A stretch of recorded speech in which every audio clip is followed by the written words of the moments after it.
Hi అండి, welcome back to my channel. నేను మీ శివకుమారి. ఈరోజు వీడియోలో సొరకాయతో చాలా టేస్టీగా ఈజీగా ఒక కర్రీ అయితే చేసేసుకుందాము. ఇది ఎవరైనా చేసుకోవచ్చండి, చాలా సింపుల్ ప్రాసెస్ కాబట్టి దీనికి ఎక్కువ ఇంగ్రీడియంట్స్ కూడా అవసరం లేదు. ఒక సొరకాయ, లేత సొరకాయ ఉంటే సరిపోతుంది. మనకి ఇది త్వరగా ఒక 20 నిమిషాల్లో అయితే అయిపోతుందండి. దీనికి ఎలాంటి మసాలాలు ఏం అవసరం లేదు. ఒక సొరకాయ, ఉల్లిపాయ, పచ్చిమిరపకాయ ముక్కలు, తాలింపులు ఉంటే సరిపోతుంది. సో దీని ప్రాసెస్ అయితే చూసేద్దాం. ముందుగా అయితే ఒక లేత సొరకాయని తీసుకోండి. దాని ఇలా చిన్న చిన్న ముక్కలుగా కట్ చేసుకోండి. పెద్దవి అయితే త్వరగా మగ్గవండి, మనం ఎలాంటి వాటర్ యాడ్ చేయం కాబట్టి చిన్నగానే కట్ చేసుకోండి. తర్వాత కరివేపాకు, తాలింపులు, ఉల్లిపాయ, పచ్చిమిరపకాయ ముక్కలు కట్ చేసుకొని పెట్టుకోండి. తర్వాత ఒక వెడల్పాటి బాండి పెట్టుకొని 2 స్పూన్లు ఆయిల్ హీట్ ఎక్కాక తాలింపులు, కరివేపాకు వేసుకొని వేగిన తర్వాత కరివేపాకు వేసుకోండి. శనగపప్పులు ఇష్టం లేని వాళ్ళు అవాయిడ్ చేయొచ్చు. కరివేపాకు కూడా వేసుకోండి. కరివేపాకు లేత సొరకాయలో చాలా బాగుంటుందండి. ఉల్లిపాయలు, పచ్చిమిరపకాయ ముక్కలు బాగా వేగిపోవాలి, సాఫ్ట్గా మెత్తగా అయిపోవాలి.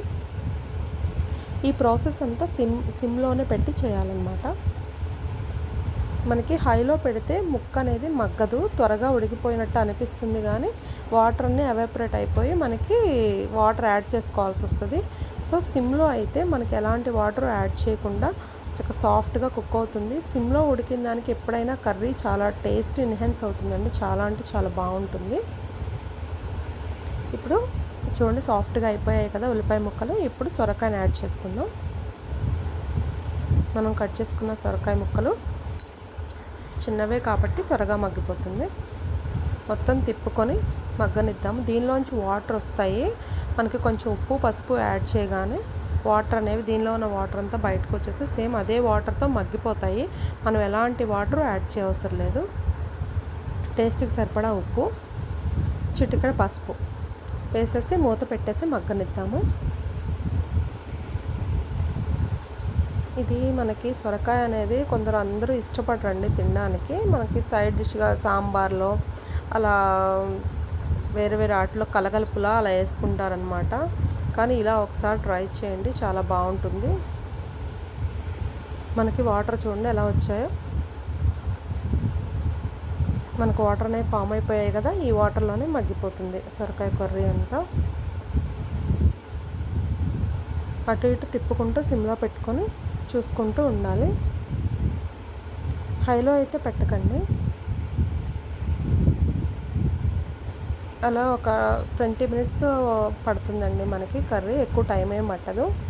చూడండి, తర్వాత మగ్గిపోయిన తర్వాత రుచికి సరిపడా కారం యాడ్ చేసుకోండి. దీనిలో కొంచెం కారం ఇష్టం లేని వాళ్ళు పచ్చిమిరపకాయ ముక్కలు ఎక్కువ వేసి కారం కూడా స్కిప్ చేసుకోవచ్చండి, చాలా బాగుంటుంది అలా కూడా. నేను కొంచెం యాడ్ చేశాను కారము, పచ్చిమిరపకాయ ముక్కలే వేసాను, కారం కూడా వేసాను. ఇది కొంచెం మగ్గిపోయే వరకు మూత పెట్టేసుకొని సిమ్లో పెట్టుకొని తిప్పుతూ ఉండాలండి. సాఫ్ట్గా దగ్గరకు అయిపోయిన తర్వాత ఆయిల్ అంతా పైకి తేలిన తర్వాత దింపేసుకోవడమే. చాలా సింపుల్ ప్రాసెస్ అండి, చాలా అంటే చాలా టేస్టీగా ఉంటుంది. మనకి హెల్త్ కూడా వాటర్ కంటెంట్ ఎక్కువ ఉంటుంది కాబట్టి దీనిలో ఫైబర్ ఎక్కువ ఉంటుంది, చాలా మంచిదండి. ఈ వీడియో మీకు నచ్చితే లైక్ చేయండి, షేర్ చేయండి, సబ్స్క్రైబ్ చేసుకోండి. Thank you for watching. Emmy టేస్టీగా రెడీ అయిపోయింది కర్రీ అయితే. Thank you.